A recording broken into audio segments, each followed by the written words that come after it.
channel. Fire in the Abyss, the Forgotten War begins. Before time tasted corruption, and while the stars still sang in harmony, there was a fracture in the heavens. Small at first, barely a whisper, but it grew, and that whisper bore a name, Pride. Lucifer, the morning star, once the most radiant of all creation, stood closer to the throne than any other. But he looked not in reverence, only in desire. In the gleam of the almighty seat, he saw not a place to worship, but a throne to claim.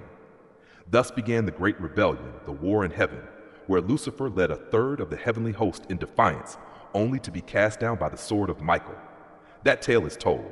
That war is known. But it was not the end. It was only the beginning. In the endless pit where he fell, the morning star was not alone. Another presence stirred. Aziel, a watcher once sent to observe humanity. But he had done more than watch. He had fallen for the beauty of mortals, tasted their desires, and taught them secrets never meant for their kind. Under his guidance, mankind learned to forge weapons, seduce, deceive. He unshackled knowledge and unleashed war, and for this defiance, he too was chained in darkness, far from the light of heaven. And then came Lucifer. Two fallen powers, two symbols of rebellion. Lucifer, the embodiment of pride and deception. Aziel, the embodiment of forbidden desire and raw, unrelenting war. They met in the abyss, not as brothers, not as allies, but as rivals. The throne of hell, if such a throne existed, was vacant. No crown, no law, only power. And in the abyss, power is everything. Lucifer spoke with velvet words, promising vengeance, glory, dominion over both the underworld and the mortal realm. He offered a kingdom forged in flame, risen from the ashes of heaven's wrath. But Oz did not deal in promises. He was forged in battle. His hands knew only war. He did not kneel. He did not bargain. He challenged. And so it began, the forgotten war, not of heaven, but of hell. A war not written in scripture, nor sung in sacred halls, but burned into the soul of the abyss, echoing through the screams of the damned. One was a schemer, one was a warrior. And both had fallen too far to turn back. Only one would rise, only one would rule. The flames of their first clash lit the void like a second creation. Shadows turned against shadows. The damned watched in silence. The very essence of darkness shook. This was the battle beneath all battles. The war beneath the war in heaven. And it had only just begun. Let me know if you'd like this adapted into a YouTube narrator-style script or need visuals, thumbnails for this chapter. Origins of the fallen, pride and corruption.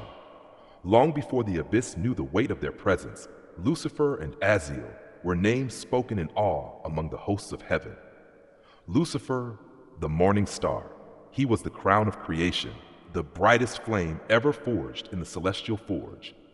Cherub of the highest order, his voice carried like thunderous melody across the stars, and his light lit up the courts of heaven like a second dawn. But beauty birthed pride, and pride, left unchecked, birthed rebellion. Lucifer did not fall in one moment. It began in silence, a lingering thought, a whisper in the depths of his radiant heart. Why bow when I was made to shine? He gazed upon the throne of the Almighty, not with reverence, but with envy. The thought grew. Words became poison. His charisma, once used to uplift, now spread corruption. Angel after angel, seduced by the dream of sovereignty, joined him. 1/3 of heaven followed the morning star into madness.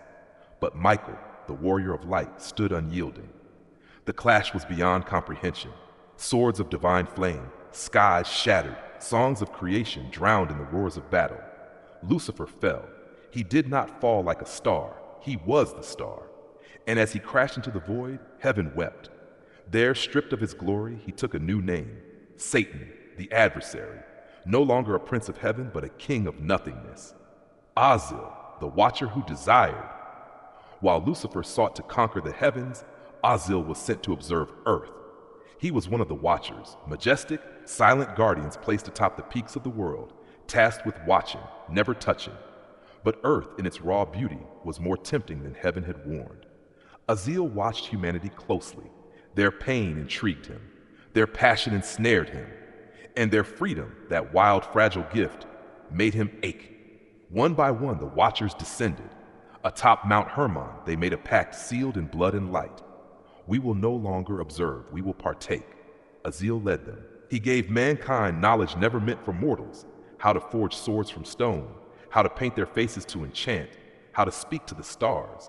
He taught war, he taught lust, he taught forbidden truths. And through them, humanity gave birth to the Nephilim, monstrous giants, half angel, half human, creatures of unmatched power and cruelty. Civilization decayed under their rule, the earth groaned beneath their feet, and heaven, silent until now, finally spoke in wrath. The healer and executioner was sent.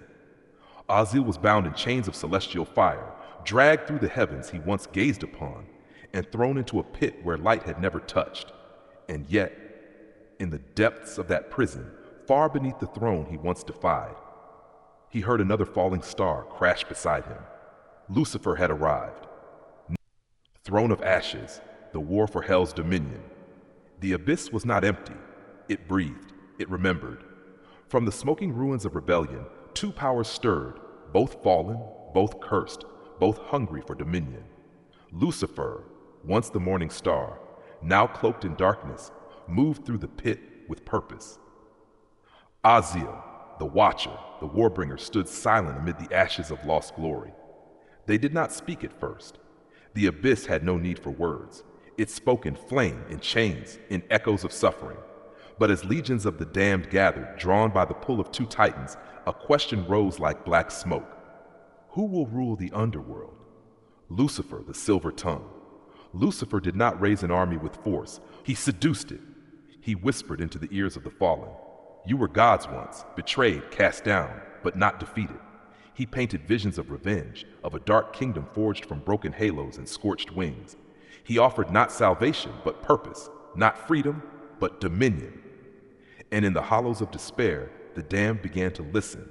His words became chains, not of metal, but of loyalty, desperation, and rage. A kingdom was forming, not one of gold and order, but of ashes, fire, and wrath. Azil, the war incarnate. But Azil did not kneel. He never would. He rose from the depths like a beast awakened, towering, terrible, quiet. Around him gathered the spirits of the Nephilim, his monstrous offspring, birthed in defiance, raised in chaos. He did not offer promises. He did not speak of kingdoms. He was the blade, the first weapon, the first war. To him, Lucifer was weakness, a deceiver who fell by words, not wounds. And before the broken thrones of the abyss, Azil challenged him. The battle begins. The pit fell silent, a silence heavy as stone, stretching for eternity. Then came the first blow.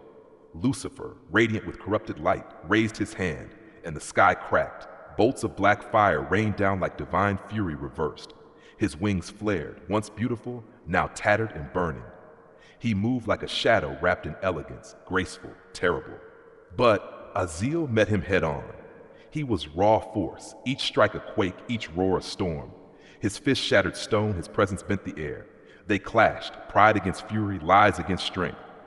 Lucifer danced, Azil destroyed, and the fallen watched enthralled, for this was no mere duel. This was the war for hell itself. But in the shadows, Lucifer was never just a warrior.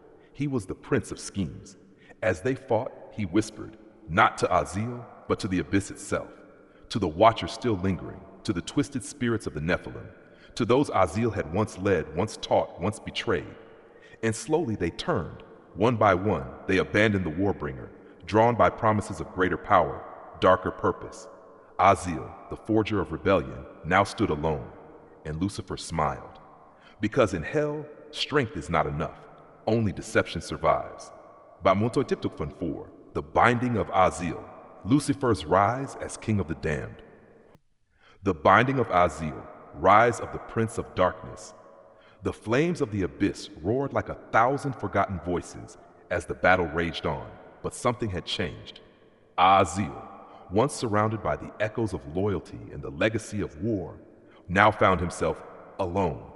The watchers he had led, the Nephilim he had fathered, the fallen he had fought beside, all now stood behind Lucifer. Not because they loved him, but because power respects power, and Lucifer had promised them more than battle. He had promised dominion beyond the pit, a chance to rise again, not as monsters, but as gods of vengeance. And so in the heart of the abyss, Azil faltered, not from wounds, not from fear, but from betrayal. The final clash, Lucifer saw his moment. He stepped forward, not with rage but with elegance, his movements like smoke across shattered stone. "You were born for war, Aziel," he whispered, voice like velvet soaked in venom. "But war dies. I endure." With emotion, he summoned the very chains of the abyss, forged from the screams of the condemned and the broken vows of angels. They coiled around Aziel like serpents of black flame. He fought. Oh, he fought, fists breaking mountains, roars shaking the pit, but it was too late. For even war cannot overcome betrayal wrapped in destiny. The chains tightened, and the great watcher fell to one knee. Lucifer's wings unfurled, vast, burning, terrible, and the fallen host roared in thunderous worship. Hell had chosen its king.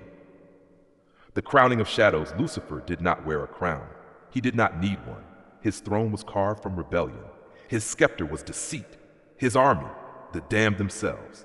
He stepped upon the jagged altar of the abyss, raised his arms and declared, "The throne of the Almighty rejected me. But this realm, this pit of rage and ruin, is mine. I am no longer the morning star. I am the adversary. I am the king of hell." And they bowed. From the broken spirits of angels to the monstrous echoes of Nephilim, all knelt before Lucifer, not out of love, but out of fear, out of hunger, out of despair. In that moment, hell had a ruler, but the fire was not extinguished, though bound. Aziel's eyes still burned. He was not destroyed, only sealed, buried deep beneath the thrones of flame, in chains woven by treachery and time. His heart, a furnace of war, still beat in silence. And even as Lucifer plotted his rise against the world above, as he whispered into the dreams of kings and twisted the hearts of men, Aziel waited, because war never forgets, and watchers never sleep forever. To be continued. The war beyond the abyss, corruption of the mortal realm. Lucifer sat upon a throne of shadows, not as a ruler in peace, but as a general in waiting. His victory over Aziel had crowned him king of the damned, but his ambition was never meant for the pit. The abyss was a crucible, not a kingdom. It forged his hatred, owned his vengeance, and now it would be the launching ground for his true war, the war for the souls of mankind. Whispers through the veil. While Aziel's chains rattled in the lowest reaches of the pit, Lucifer rose unseen. He did not march with armies. He entered through dreams. He whispered into the minds of kings, of priests, of men who longed for more. You were made in the image of divinity. But why worship when you could become divine? And so began the slow, deliberate corruption of the world above. Empires rose with blood on their altars. Temples echoed not with praise but with pride. Knowledge became arrogance, beauty became narcissism, and power became worshipped above all else. They did not see the hand behind it all, but the morning star saw them and smiled. The legacy of Aziel lives on. Though bound in silence, Aziel's corruption had not vanished. The Nephilim spirits still haunted forgotten places. Forbidden knowledge still lay buried beneath deserts and mountains waiting to be found. And Lucifer found it. He repurposed what Aziel had created. He weaponized humanity's thirst for the forbidden. Alchemy became greed. Seduction became obsession. Science twisted into arrogance. What Aziel had started in flesh, Lucifer finished in spirit. The world did not need demons to fall. It needed only a voice in the dark saying, "You deserve more." The rebellion in the heart, Lucifer understood. The greatest throne is not built in fire or gold. It is carved in the mind. He did not need to conquer lands. He conquered desires. He turned pride into philosophy, turned envy into revolution, turned rebellion into freedom. And the people celebrated, not knowing they had already bowed, not to a savior, but to the prince of lies. Aziel's chains trembled, but deep in the abyss where screams are born and light is never touched, Aziel stirred. He had been betrayed, defeated, forgotten. But war never dies. It only sleeps. And in the silence, he remembered mankind. He remembered the blood, the hunger, the raw, unfiltered chaos they once embraced. Lucifer corrupts from the shadows. I will return in the storm. Chains groaned, rocks split, and in the darkness, something moved. The rise of Aziel, the warbringer, returns. Deep beneath the throne of fire, where even shadows dared not linger, The abyss shook. For ages uncounted, the Watcher, the forger of war, had been bound in chains not made of metal, but of betrayal, silence, and memory. Yet time had not broken him. Time had tempered him. The fall had scorched his name into legend. But legend, like embers, can flare again when stirred by wrath. And now, his chains trembled. Chains that no longer held Lucifer had believed Azil broken, forgotten, but the abyss had remembered. The spirits of the Nephilim still whispered his name in the cracks between worlds. Old watchers, now faded echoes, still bowed to the thought of him. And the chains began to loosen, not by force, but by will.